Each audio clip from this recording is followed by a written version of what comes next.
حضرت یونس علیہ السلام اللہ تعالی کی ایک برگزیدہ پیغمبر گزرے ہیں جن کو اللہ تعالی نے قوم بنی اسرائیل کی طرف مبعوث فرمایا تھا۔ قوم بنی اسرائیل وہ واحد قوم ہے جس کی طرف اللہ نے سب سے زیادہ انبیاء کرام کو مبعوث فرمایا، اور اللہ نے حضرت یونس کو پیغمبر بنا کر بھیجا۔ اللہ تعالی نے جب حضرت یونس علیہ السلام کو نبوت عطا فرمائی تو اس وقت آپ کی عمر مبارک 28 سال تھی۔ حضرت یونس علیہ السلام اپنی قوم کو ایک عرصے تک دعوت حق دیتے رہے اور انہیں اللہ تعالی کی وحدانیت کی طرف بلاتے رہے، لیکن قوم نے آپ کی بات پر کوئی کان نہ دھرا، اور وہ اسی طرح اپنے گناہوں اور برائیوں کے اندر مبتلا رہے۔ لیکن اس کے باوجود بھی حضرت یونس علیہ السلام اپنی قوم کو اللہ تعالی کی وحدانیت کی طرف بلاتے رہے اور گناہوں سے منع کرتے رہے۔ حضرت یونس علیہ السلام نے کئی سالوں تک اپنی قوم کو دعوت حق کی تبلیغ کی، لیکن وہ قوم اپنے گناہوں سے باز نہ آئی۔ حضرت یونس علیہ السلام کو دل برداشتہ کر دیا،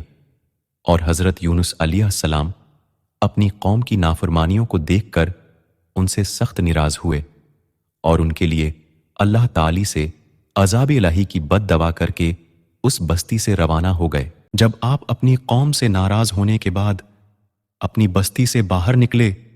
تو چلتے چلتے دریائے فراق کے کنارے پر پہنچ گئے، اور وہاں آپ کو مسافروں سے بھری ہوئی ایک کشتی نظر آئی جو جانے کے لیے تیار تھی۔ چنانچہ آپ ہی اس کشتی میں سوار ہو گئے۔ کشتی ابھی کچھ آگے ہی گئی تھی کہ اللہ تعالی کی طرف سے خوفناک طوفانی ہوائیں چلنے لگی، اور ان خوفناک طوفانی ہواؤں کے اندر وہ کشتی ڈاک مگانے لگی۔ چنانچہ ان طوفانی ہواؤں کے اندر کشتی کے ڈوبنے کا خطرہ مزید بڑھ گیا۔ تو اس وقت تمام لوگوں نے اپنے عقیدے کے مطابق کہا کہ معلوم ہوتا ہے کہ اپنے آقا کا بھاگا ہوا کوئی غلام اس کشتی میں سوار ہو گیا ہے۔ چنانچہ جب تک اس غلام کو کشتی سے باہر نہ نکال دیا جائے تب تک اس مصیبت سے نجات حاصل نہیں ہو سکتی۔ چنانچہ ملاحوں کی یہ بات سن کر حضرت یونس علیہ السلام نے دل ہی میں یہ خیال کیا کہ میں نے اللہ تعالی کی وحی کا انتظار کیے بغیر ہی اپنی قوم کے لیے بد دعا کی، اور وہاں سے چلا آیا، اور شاید اللہ تعالی کو میرا یہ عمل پسند نہ ہو، اور اس وجہ سے یہ آثار نمودار ہوئے ہیں۔ چنانچہ یہ منظر دیکھ کر حضرت یونس علیہ السلام نے ان ملاحوں سے کہا کہ میں ہی وہ بھاگا ہوا غلام ہوں جو اپنے آقا سے بھاگ کر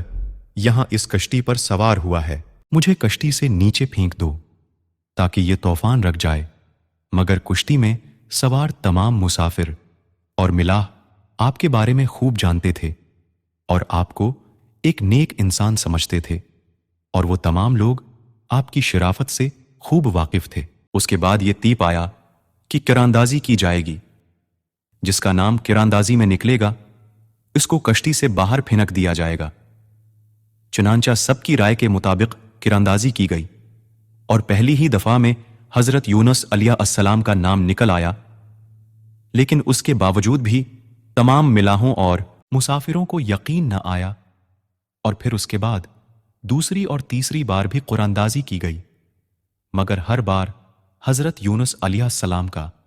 نام ہی نکلتا۔ چنانچہ اس طرح مسافر اور ملاح اس بات پر مجبور ہو گئے کہ وہ حضرت یونس علیہ السلام کو کشتی سے نکال دیں۔ وہ یہ سب سوچ ہی رہے تھے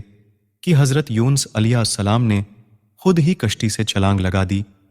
تو اس وقت اللہ تعالی نے ایک بہت بڑی مچھلی کو حکم دیا، تو اس مچھلی نے آپ کو زندہ ہی نگل لیا، اور اللہ تعالی کے حکم سے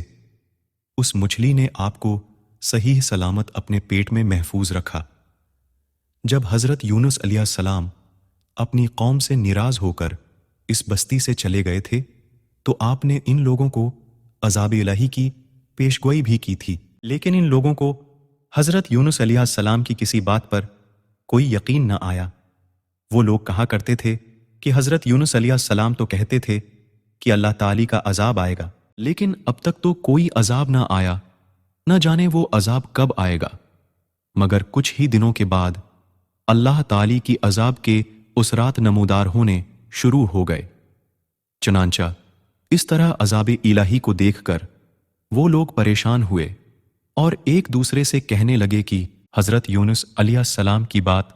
غلط نہ تھی اور آپ واقعی اللہ کے سچے پیغمبر ہیں۔ چنانچہ ان لوگوں نے اللہ تعالی کے عذاب کے اثرات کو دیکھ کر اللہ کی بارگاہ میں خوب توبہ کی اور اللہ تعالی کی وحدانیت پر ایمان لے آئے، تو اس وقت اللہ تعالی نے ان لوگوں کی توبہ کو قبول فرما لیا اور ان کو اس عذاب سے محفوظ رکھا۔ حضرت یونس علیہ السلام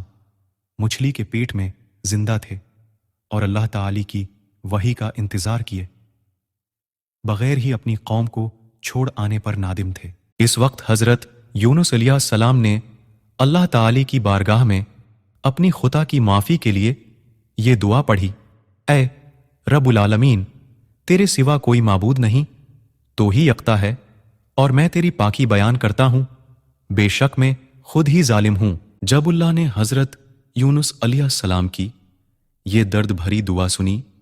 تو اس دعا کو اپنی بارگاہ میں قبول فرمایا اور حضرت یونس علیہ السلام کو اس آزمائش سے نجات دی۔ اس وقت اللہ تعالی نے مچھلی کو حکم دیا، حضرت یونس علیہ السلام کو صحیح سلامت دریا کے کنارے پر ڈال دے، تو اس وقت اس مچھلی نے اللہ تعالی کے حکم کی تعمیل کرتے ہوئے حضرت یونس علیہ السلام کو ساحل کے کنارے پر ڈال دیا، اور اس طرح حضرت یونس علیہ السلام 40 دن تک مچھلی کے پیٹ میں رہے، اور 40 دن کے بعد اللہ تعالی نے آپ کی یہ دعا قبول فرمائی اور اس آزمائش سے آپ کو نجات بخشی۔ جب آپ مچھلی کے پیٹ سے باہر آئے تو آپ کی حالت بہت کمزور تھی اور آپ زمین پر گر گئے، تو اس وقت اللہ نے آپ کے قریب ہی ایک درخت اگایا اور آپ اس کے سائے میں آرام کرنے لگے، جس سے آپ کی طبیعت کچھ بہتر ہوئی، تو آپ نے اس درخت کے سائے میں ایک جھوپڑی بنائی اور اس جھوپڑی میں رہنے لگے۔ حضرت یونس علیہ السلام اللہ تعالی کے حکم کے مطابق نینوا کی طرف دوبارہ تشریف لے گئے، اور انہوں نے حضرت یونس علیہ السلام کی آمد پر بہت خوشی کا اظہار کیا، اور پھر حضرت یونس علیہ السلام سے دین کی تبلیغ حاصل کرنے لگے۔